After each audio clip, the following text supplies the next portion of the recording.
अस्सलाम वालेकुम नाजरीन, मैं हूं कुर्बान बलूच। ये मेरा पुख्ता अकीदा है कि अगर खल्क़ खुदा जाग जाए तो बहुत सारी ताकतें सरनगू हो जाती हैं। तारीख गवाह है, ऐसा होता आया है, ऐसा हो रहा है, ऐसा होता रहेगा। अगर कोई गलतफहमी नहीं है कि मैं किसी मसनद पे बैठा हूँ, मेरे पास ताकत है और ये कीड़े मकोड़े मेरा कुछ नहीं बिगाड़ सकेंगे, तो पाकिस्तान की मौजूदा हालात खास करके एक अहम इशू के हवाले से, जब सिंध में खल्क़ खुदा जाग उठी तो सिंध की मसनद से लेके इस्लामाबाद तक की कुर्सी लर्ज गए और सूरत हाल ये बनी कि मुश्तरका मफादात कौंसल का हंगामी इजलास तलब किया गया और तोबा जारी की गई और कहा गया कि थोड़ा सा सब्र करें, टाइम दें, आज ही फैसला कर लेते, वरना ये फैसला 2 मई को होना था।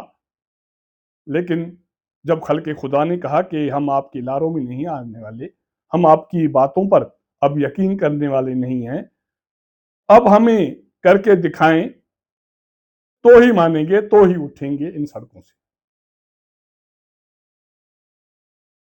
पिछले हफ्ते वज़ीर शहबाज शरीफ और बिलावल भुट्टो ज़रदारी ने एक मुश्तरका प्रेस कॉन्फ्रेंस की थी मुतनाज़ा कैनाल्स के हवाले से, और उसमें ऐलान किया गया था कि 2 मई को CCI का इजलास करेंगे, उसमें फैसले करेंगे और इत्तेफाक राय से फैसले करेंगे।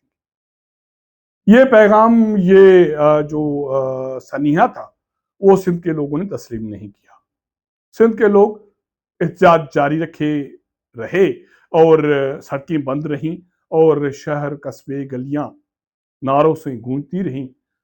हालांकि पाकिस्तान पीपल्स पार्टी के चेयरमैन बिलावल भुट्टो जरदारी ने सखर में जाकर लोगों को पैगाम दिया कि हम फैसला करके आए हैं, हम फातेह होके आए हैं, लेकिन लोगों ने कहा कि हम आपकी बात नहीं मानने वाले।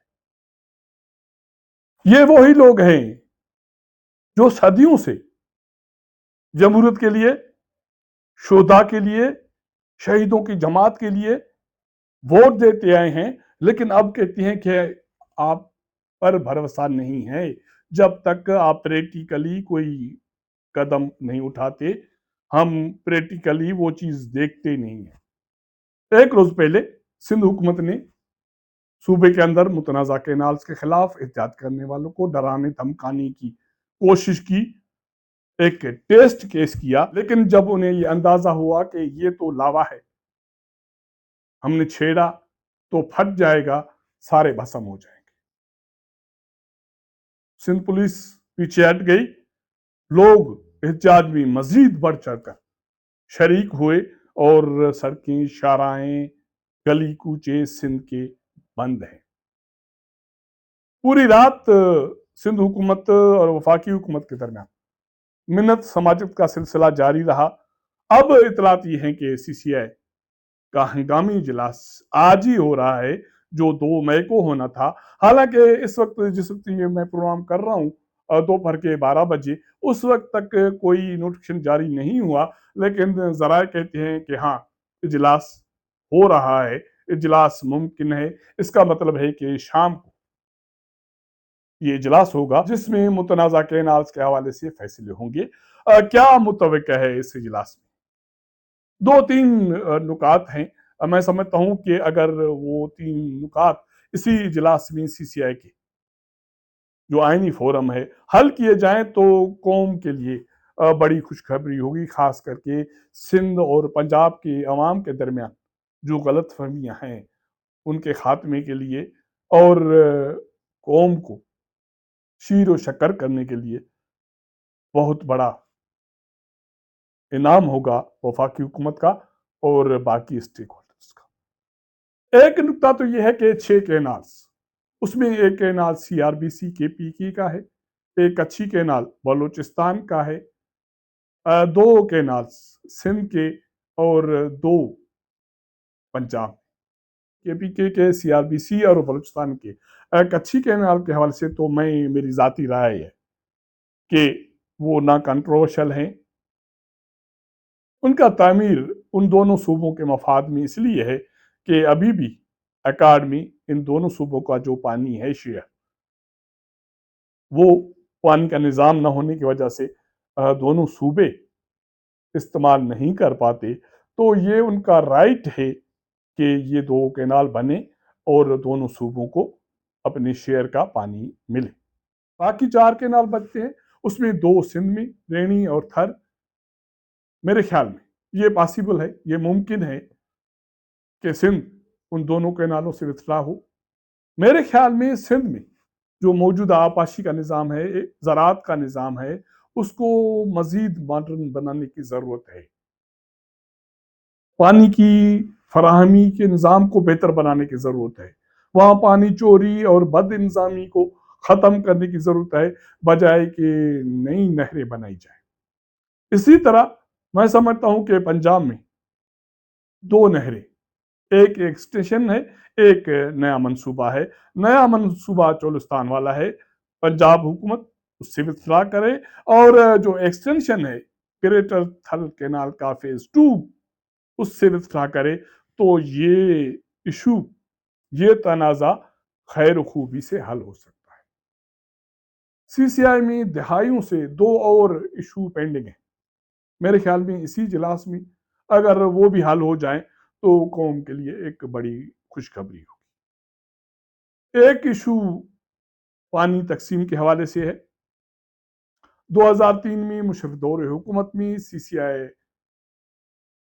کے پاس ایک ایشو گیا کہ ارسا کے ایڈوائزری کمیٹی نے یہ فیصلہ کیا ہے کہ جب پانی کم ہوگا، 114 ملین ایکڑ فٹ سے کم ہوگا، تو پانی کے تقسیم کا فارمولا 3 ٹیئرز ہوگا. ایک مصنوعی فارمولا متعارف کرایا گیا اور اس کے ذریعے اکارڈ کے پیرا 2 کو دفن کیا گیا، جو اکارڈ کا روح تھا. اور اکارڈ 1991 کا وہ آئین کا روح ہے، سی سی آئی کا روح ہے. تو سی سی آئی اس حوالے سے فیصلہ کرے، 3 ٹیئرز فارمولا کو دفن کرے اور اکارڈ کے پیرا 2 کو بحال کرے کہ پانی کی تقسیم اسی فارمولے کے بنیاد پہ ہوگی جس کی منظوری سی سی آئی نے دی اور آئین پاکستان نے اس کو تحفظ فراہم. تو یہ دوسرا بڑا ایشو پاکستان کا، خاص کر کے سندھ اور پنجاب کے عوام کے درمیان جو غلط فہمی کا بنیاد ہے، تو یہ بھی حل ہو سکتا ہے اور دونوں صوبوں کے عوام بہتر طریقے سے ایک دوسرے سے تعاون کر سکتے ہیں. تیسرا نقطہ میں سمجھتا ہوں کہ وہ بھی اہم ہے، وہ ارسامی فیڈرل ممبر کی تعیناتی کے حوالے سے. آپ 100 اختلاف کریں، آپ کو برا لگے، آپ کو بھلا لگے، لیکن ڈکٹیٹر مشرف نے ایک فیصلہ کیا تھا کہ ارسامی وفاق کا ممبر سندھ ڈومیسائل ہوگا. 2000 سے لے کر 2010 تک یہ حکم قابل عمل رہا. 3 نمائندے سندھ سے ارسا میں ایز اے وفاقی ممبر تعینات ہوئے، انہوں نے ذمہ داریاں نبھائیں. لیکن بدقسمتی سے جمہوری دور حکومت میں 2010 سے 2019 تک یہ نشست، یہ سیٹ خالی رہی. اس میں پاکستان پیپلز پارٹی کی حکومت رہی، اس میں مسلم لیگ نون کی حکومت رہی.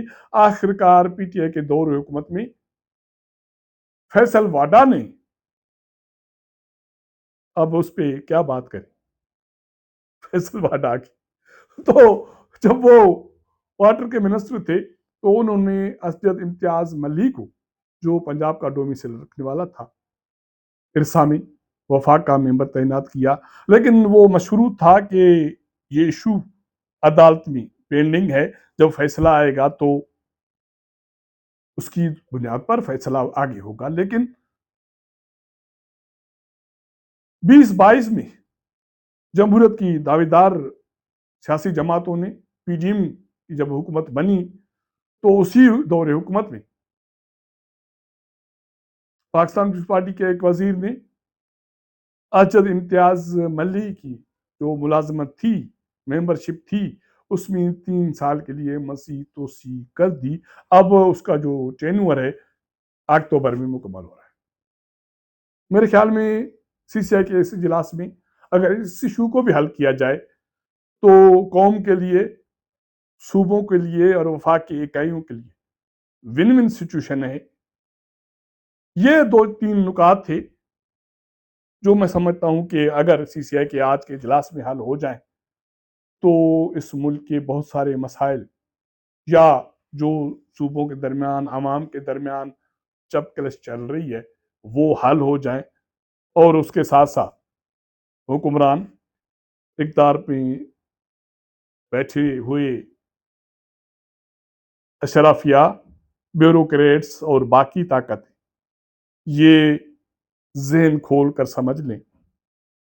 वाज़ेह पैगाम है कि हर ताकत का सरचश्मा ये खल्क़ खुदा है, ये खामोश है तो आपके लिए ये भेड़ बकरियां हैं, लेकिन अगर ये जाग जाएं तो आपकी नींदें उड़ जाती हैं, आप तौबा तायब होते हैं, आप हंगामी इजलास बुलाते हैं और सर तोड़ कोशिश करते हैं कि उनको मुतमिन करें, उनको खामोश कराएं, उनको ठंडा कराएं और उनके मसाइल हल करें। तो अगर ये सारी चीज़ें हंगामी बुनियाद पर हो जाएं पूरे मुल्क में, खास करके सिंध में, उनके सेहत के इशू, उनके तालीम के इशू, उनके बल्दियाती इशू, उनके रेवेन्यू के हवाले से इशू, इंतजाम कारी के इशू, गवर्नेंस के इशू, ज़राअत के इशू, खुराक के इशू, अगर इसी तरह हंगामी बुनियाद पर हल किए जाएं तो मैं समझता हूं कि हुक्मरानों को इस तरह तौबा तायब होने की ज़रूरत पेश नहीं है। अगर मेरा ये व्लॉग आपको पसंद आए तो अपने दोस्तों के साथ ज़रूर शेयर कीजिएगा, अपना फीडबैक दीजिएगा। आपके साथ मुलाकात करेंगे अगले प्रोग्राम में, तब तक इजाज़त दीजिएगा। अल्लाह हाफ़िज़।